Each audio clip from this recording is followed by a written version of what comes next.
when the parts are functioning harmoniously with each other, all the different parts of the body are functioning in harmony, they're sort of dancing together, then what we experience is a state of health. And this is often experienced as kind of state of grace. But it's also related to a condition of what physicists call least effort. So we have the condition of least effort, maximum grace. And this is what nature is doing all the time. It's finding paths of least effort. You think of, a delta, a river delta, and all the different tributaries that come down the river delta. They are actually expressing a principle of least effort. And it's also the veins in the leaves of a tree. They are actually expressing a principle of maximal efficiency and least effort for distribution of the water to all different parts. And that's the same with our circulatory system. We have the same type of structure that we have in the leaf of the tree. It's called a fractal structure. And it's maximally efficient at distributing fluids to any volume or surface. So all of these are expressing this principle, which in physics is known as a principle of least effort or minimal energy. But at the same time, we can recognize that it's a principle of maximum grace, which it's a word I'm using for beauty.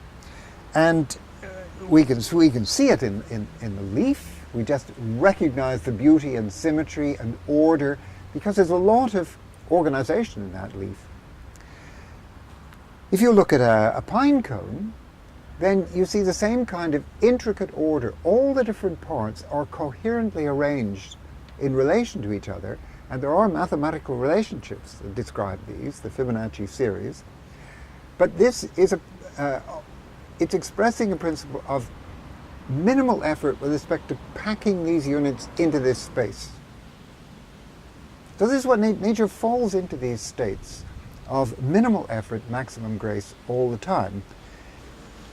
At the same time as nature is doing that, it's actually giving freedom to the parts.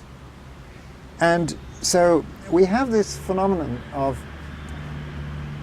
multiplicity in unity, that all the different leaves, every single leaf on this tree is different from each other.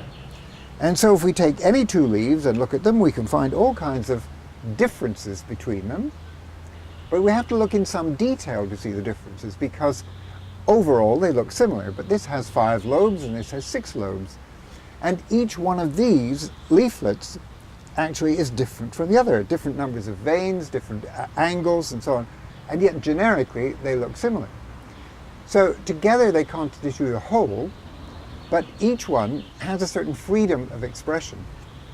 So in these emergent properties, what we see is a coherence that is an expression of maximum freedom to the parts and maximum coherence to the whole.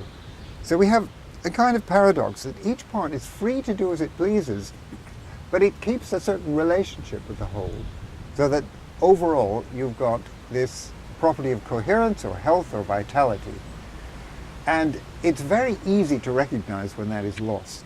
And when the system goes into disease, disorder, disharmony, we can feel it, but we can also see it in these complex systems. So that's emergence.